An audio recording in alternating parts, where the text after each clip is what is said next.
Finally guys मैले receive गरिसकेको छु होलील्यान्ड लार्कको A12 हो। यो चाहिँ मैले भर्खरै रिसिभ गरेको अनि मलाई यो पहिलेदेखि लिन मन लागिरहेको थियो। फाइनली आज मैले लिएको छु अनि यो मैले अहिले अनबक्सिङ पनि गरेको छैन। अब तपाईहरुलाई देखाउँदै तपाईहरुसँगै अनबक्सिङ गर्छु भनेर मैले सोचिरहेको थिएँ। अब चाहिँ यसको म अनबक्सिङ गर्न गइरहेको छु।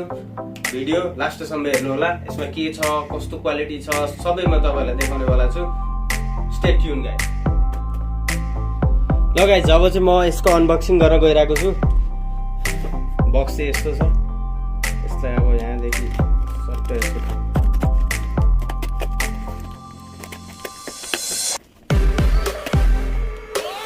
बाहिरको बक्स चाहिँ यस्तो छ गाइज हैन। अब म चाहिँ यसलाई अनबक्सिङ गर्न गइरहेको छु।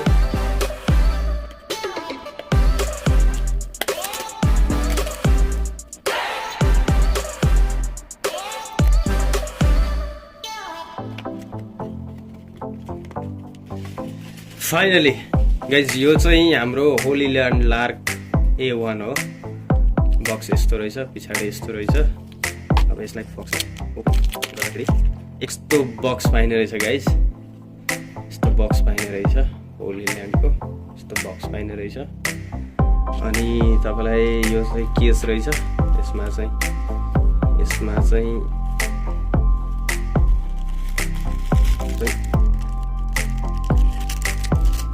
यो चाहिँ रहेछ डाटा केबल। यस्तो खालको डाटा केबल पाइने रहेछ। यसलाई साइडमा राखौँ अनि यो चाहिँ माइकमा लाउने,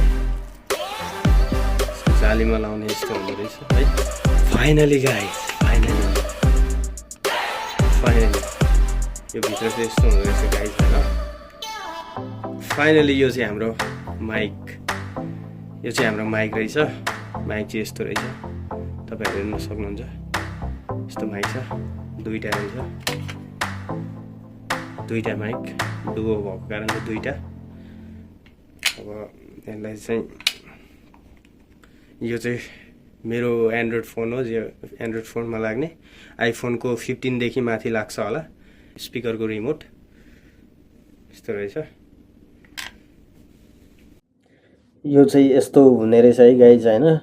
अब यो चाहिँ चुम्बक भयो हैन। यो चाहिँ यस्तो फास्ट रहेछ है। यस्तो टाइट पनि रहेछ। यो चाहिँ एकदमै टाइट रहेछ, सट्टै तान्छ क्या। यो चाहिँ कनेक्ट भइसक्यो अनि यो कनेक्ट हुँदाखेरि चाहिँ यस्तो ब्लू लाइट बल्ने रहेछ। अब यसमा चाहिँ एउटा यो चाहिँ चुम्बक रहेछ है। यसलाई चाहिँ यसरी लाउन सकिने रहेछ। यसरी सर्टमा यसरी लाउन सकिने रहेछ। लगाइछ अहिले चाहिँ मैले माइक लगाइसकेँ। यो साउन्ड चाहिँ माइकको हो। यसमा चाहिँ नोइज क्यान्सलेसन छैन है गाइज। मैले नोइज क्यान्सलेसन चाहिँ एक्टिभ गरेको छैन। नोइज क्यान्सलेसन चाहिँ यहाँ रहेछ गाइज। यो चाहिँ बटन, यो लाइटको तल यस्तो बटन रहेछ। यसलाई एकचोटि क्लिक गरिदिएँ मैले। अब नोइज क्यान्सलेसन भइसक्यो। नोइज क्यान्सलेसन हुँदाखेरि चाहिँ ग्रिन लाइट बल्ने रहेछ। नोइज क्यान्सलेसन हुँदाखेरिको साउन्ड चाहिँ यो हो गाइज हैन। कस्तो आइरहेछ तपाईहरुले आफै भिन्नता छुट्याइरहनु भएको छ होला। मोबाइलको साउन्ड नोइज क्यान्सलेसन भएको थिएन र यो नोइज क्यान्सलेसन हुँदाखेरिको साउन्ड कस्तो छ। माइक चाहिँ मलाई एकदमै मन पर्यो हैन। अब यसको अझै एक्सपिरियन्स लिन बाँकी छ। अब यस्तो केही बिचमा भयो भने म तपाईहरुलाई भिडियो मार्फत फेरि पनि जानकारी गराउँछु। आजको भिडियो मन पर्यो भने लाइक, कमेन्ट, शेयर र सब्स्क्राइब गर्न नबिर्सिनु होला। यस्तै भिडियोहरु लिएर म आगामी दिनमा पनि आउने कोसिस गर्दछु। त्यतिन्जेलको लागि हस्त नमस्ते।